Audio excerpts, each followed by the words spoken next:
नमस्कार दोस्तों, जीएस आजकल में आपका स्वागत है। हम लोग दिल्ली सल्तनत को देख रहे हैं। दिल्ली सल्तनत के अंतर्गत कुल 5 वंशों के बारे में हम लोगों को पढ़ना है, जिसके अंतर्गत हम लोग प्रथम वंश अर्थात गुलाम वंश के बारे में पढ़ चुके हैं। अब हम लोग अगला खिलजी वंश के बारे में आज पढ़ेंगे। तो दिल्ली सल्तनत के 5 राजवंशों को याद करने का तरीका भी हम पिछले क्लास में भी बताए थे और आज हम फिर चर्चा उसके बारे में कर रहे हैं। इसको थोड़ा सा सुनने में आप लोगों को अटपटा जरूर लगेगा, लेकिन ये आपको ध्यान में जरूर रहेगा। गुल खा तू सा ला, या आप इसे बोल सकते हैं गुलाब खिला तू सुगंध लो। तो इस प्रकार आप 5 राजवंशों को एक एक लाइन में याद रख सकते हैं, क्रमबद्ध रख सकते हैं। तो हम लोग आज देखते हैं खिलजी वंश कि भारत में खिलजी वंश आया कैसे। तो सर्वप्रथम खिलजी तुर्क थे। ये महमूद गजनबी के साथ भारत आए थे और खिलजी वंश का संस्थापक मलिक फिरोज था और सुल्तान बनने के बाद मलिक फिरोज ने ही जलालुद्दीन फिरोज खिलजी के नाम से गद्दी पर बैठा। और पिछले क्लास में जब हम लोग गुलाम वंश को कर रहे थे तो गुलाम वंश का अंतिम शासक जो था वो कैकूबाद था और कैकूबाद के समय में मलिक फिरोज जो है पश्चिमोत्तर सीमाओं पर तैनात सेनापति था और उसे अपने राज्य में बुला करके इसे युद्ध गृह मंत्री बनाया। तो जिसके कारण यह दिल्ली सल्तनत के आसपास पहुंच गया और इसी के बारे में कहा जाता है कैकूबाद का ही 3 वर्षीय पुत्र क्यूमर्स को नदी में फेंक करके और यह दिल्ली सल्तनत की गद्दी पर खिलजी वंश की स्थापना किया। अब देखिए खिलजी वंश की स्थापना किस प्रकार से इतिहासकारों ने इसे डिफाइन किया और इसे खिलजी क्रांति क्यों कहा जाता है, इसके बारे में हम लोग जानते हैं। जैसा कि हम आपको बताए कि खिलजी तुर्क थे अथवा अफगान थे, इस संबंध में इतिहासकारों का एक मत नहीं है।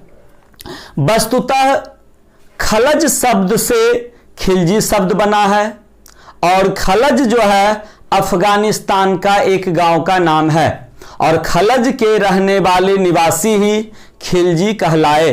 खिलजी के बारे में कहा जाता है ये वस्तुतः 64 जातियों में से एक जाति थे, किंतु यह विशेषाधिकार विहीन वर्ग थे, मतलब इन्हें किसी प्रकार का कोई विशेष अधिकार प्राप्त नहीं था।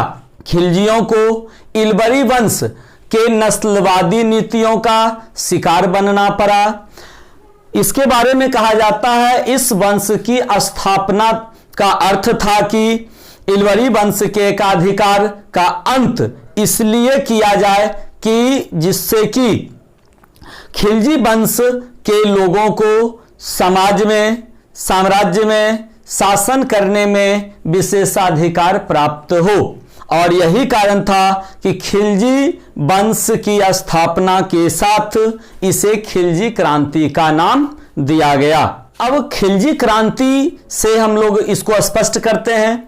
कहा जाता है खिलजी वंश के लोग मूलतः गरीब मुसलमान थे और इनके गद्दी पर बैठते ही सर्वहारा वर्ग अर्थात यह धारणा अब समाप्त हो चुकी थी कि जो भी सर्वसाधारण वर्ग के लोग हैं वो भी शासन करने का अधिकारी है, उन्हें भी अधिकार है। ऐसा नहीं कि केवल उच्च वर्ग के लोगों को ही शासन करने का अधिकार प्राप्त है। खिलजी वंश की स्थापना के बाद जातिवाद में कमी आई तथा भारतीय मुसलमानों को भी बड़े बड़े प्रशासनिक पदों पर नियुक्त किया जाने लगा। इसी विशेष कारण से खिलजी वंश की स्थापना प्रारंभ हुई और इसी को खिलजी क्रांति कहकर संबोधित किया गया। जलालुद्दीन फिरोज खिलजी का वास्तविक नाम था मलिक फिरोज और वह जब गद्दी धारण किए तब वह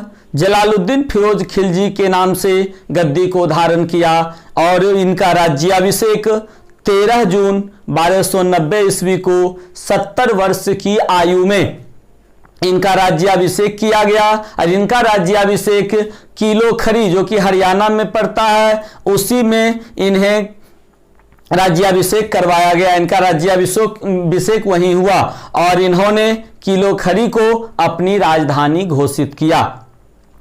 इनके बारे में कहा जाता है कि मलिक फिरोज जो है बलबन के कार्यकाल में भारत के उत्तर पश्चिम सीमाओं का प्रधान रक्षक बने थे। बाद में इन्हें कैकूबाद ने अपना रक्षा मंत्री बनाते हुए युद्ध गृह मंत्री भी इन्हें बनाया और इस प्रकार जो है बुलंदशहर का इन्हें गवर्नर भी बनाया गया। इस प्रकार ये दिल्ली सल्तनत के बहुत नजदीक थे। जब यह राजा बने तो इनका एक विचार था, जलालुद्दीन खिलजी का एक विचार था कि मैं एक वृद्ध मुसलमान हूं, मुझे मुसलमानों के खून बहाने की आदत नहीं है और मैं खून बहाना पसंद नहीं करता हूं। इसका कारण यह था कि 1291 ईस्वी में उसने रणथंभौर का अभियान किया, किंतु किले को जीते बिना ही यह वापस आ गया।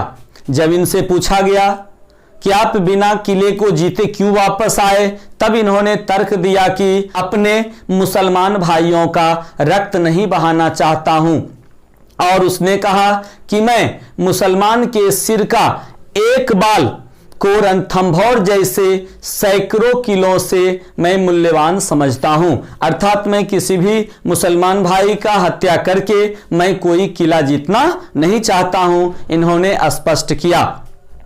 और इनका कथन था कि जनता के द्वारा जो शासन प्रक्रिया चलाई जाती है वह जनता के इच्छा पर ही निर्भर होना चाहिए, राजा को जनता के ही इच्छा पर होना चाहिए। उसके बाद जलालुद्दीन फिरोज खिलजी की कमजोरी एवं और लोकप्रियता का लाभ उठाते हुए जलालुद्दीन फिरोज खिलजी का भतीजा अलाउद्दीन खिलजी ने एक षड्यंत्र रचा और उस समय अलाउद्दीन खिलजी मानिकपुर एवं काड़ा का गवर्नर था और अपनी दक्षिण अभियानों के बाद अलाउद्दीन ने काफी धन जीत कर लाया था। उस समय देवगिरी का शासक था रामचंद्र देव और उनको पराजित करके फिर उसे दरबार में लाया अलाउद्दीन खिलजी ने और उन्हें फिर से उनका राज्य वापस कर दिया और उन्हें जो है राय रायन की उपाधि देकर के उसे सम्मानित किया। और उधर से जो धन संपत्ति लूट कर लाया गया था उस धन को देने के बहाने जलालुद्दीन फिरोज खिलजी को दरबार में आमंत्रित किया गया, बहाने उसे उन्हें कारा बुलाया गया और धोखे से गला मिलते समय एक व्यक्ति जो कि अलाउद्दीन खिलजी का विश्वास पात्र था इख्तियारुद्दीन हद ने उनका हत्या कर दिया और जलालुद्दीन खिलजी ने उनका हत्या करवा दिया। 1296 ईस्वी में इनकी हत्या कर दिया और इस प्रकार जो है शासन सत्ता पे इनका भतीजा अलाउद्दीन खिलजी बैठ गया। तो आज हम लोगों ने खिलजी वंश के अंतर्गत जलालुद्दीन फिरोज खिलजी के बारे में पढ़ा। तो जलालुद्दीन फिरोज खिलजी के बाद अब हम अगला शासक अलाउद्दीन खिलजी के बारे में चर्चा करेंगे। तो हम लोग आज यहीं तक रहेंगे और आपका पिछले क्लास का कुछ प्रश्न था उसको हम लोग देखते हैं, फिर आपको कुछ नए प्रश्न दिए जाएंगे, इसका उत्तर आप लोग जरूर करें। आपका पहला प्रश्न था इल्तुतमिश की मृत्यु तथा गयासुद्दीन बलबन के सिंहासन पर बैठने के पूर्व दिल्ली में कितने शासक ने शासन किया? तो कुल 5 शासकों ने शासन किया। दूसरा प्रश्न है दिल्ली सल्तनत के किस सुल्तान ने जिल्ले इलाह या ईश्वर का प्रतिबिंब की उपाधि धारण किया था? तो गयासुद्दीन बलबन ने किया था। तीसरा प्रश्न है सिजदा और पायबोस प्रथा का प्रचलन किस सुल्तान के द्वारा किया गया? तो गयासुद्दीन बलबन के द्वारा किया गया। चौथा प्रश्न है दिल्ली सल्तनत के किस सुल्तान के शासन काल में प्रसिद्ध चालीसा दल या चहलगामी का अस्तित्व में आया? तो इल्तुतमिश। पांचवा प्रश्न है पहली बार मंगोलों का आक्रमण किसके शासन काल में हुआ? तो इल्तुतमिश के शासन काल में हुआ। छठा प्रश्न है तथा कथित गुलाम वंश या मामलुक वंश का अंतिम शासक कौन था? तो कैकुबाद था, और ऐसे यदि क्यूमर्स दिया होगा तो क्यूमर्स होगा। 7वां प्रश्न है चहलगानी या चालीसा दल का संहार किस शासक द्वारा किया गया, तो बलबन के द्वारा किया गया। 8वां प्रश्न है सर्वप्रथम आर्य विभाग की स्थापना किसने किया, तो बलबन ने किया। 9वां प्रश्न है भारत में प्रसिद्ध फारसी त्योहार नवरोज को प्रारंभ किसने करवाया, तो बलबन ने करवाया। 10वां प्रश्न है दिल्ली के किस सुल्तान के विषय में कहा गया है कि उसने लौह एवं रक्त की नीति अपनाई थी, तो बलबन ने अपनाई थी। 11वां प्रश्न है बलबन के किस दरबारी विद्वान को तोता ए हिंद कहा जाता है, तो अमीर खुसरो को कहा जाता है। 12वां प्रश्न है बलबन ने अपना उत्तराधिकारी किसे मनोनीत किया था, तो कै खुसरो को मनोनीत किया था। 13वां प्रश्न है बलबन का वसीयतनामा किस प्रसिद्ध विद्वान ने लिखा था, तो जियाउद्दीन बर्नी ने लिखा था। 14वां प्रश्न है बलबन को अपने युवा अवस्था में मंगोलों द्वारा कहां लाकर बेचा गया, तो बसरा में बेचा गया था। और 15वां प्रश्न है इल्तुतमिश ने किस विजय के बाद बलबन को खरीदा था, तो ग्वालियर विजय के बाद इसे खरीदा था। और आपका आज का नया प्रश्न है, पहला प्रश्न खिलजी वंश का संस्थापक कौन था। दूसरा प्रश्न जलालुद्दीन फिरोज खिलजी का वास्तविक नाम क्या था। तीसरा प्रश्न भारत में बसने वाले मंगोलों के उत्तराधिकारी क्या कहलाए। चौथा प्रश्न खिलजी क्रांति कब हुई। पांचवा प्रश्न खिलजी वंश के किस शासक ने अपने चाचा की हत्या कर दिल्ली का सुल्तान बना। छठा प्रश्न किस शासक ने विचार दिया कि राज्य वास्तव में एक इस्लामी राज्य नहीं हो सकता। सातवां प्रश्न अलाउद्दीन का दक्षिण भारत पर पहली बार कब आक्रमण हुआ था। आठवां प्रश्न जलालुद्दीन के शासनकाल में देवगिरी के तत्कालीन शासक कौन था। नौवां प्रश्न रामचंद्र देव पराजित हुआ और उसे दिल्ली लाया गया और अलाउद्दीन ने रामचंद्र देव को कौन सी उपाधि दिया था। 10वां प्रश्न जलालुद्दीन ने अपना राज्याभिषेक किस महल में करवाया था। 11वां प्रश्न किस शासक ने कहा मैं एक वृद्ध मुसलमान हूं और मुसलमानों का रक्त बहाने की मेरी आदत नहीं है। 12वां प्रश्न है जलालुद्दीन फिरोज खिलजी की हत्या कब किया गया और किसने किया। 13वां प्रश्न है सुल्तान कैकुबाद ने जलालुद्दीन फिरोज खिलजी को कौन सा उपाधि दिया था। 14वां प्रश्न है जलालुद्दीन फिरोज खिलजी गद्दी पर कब बैठा था।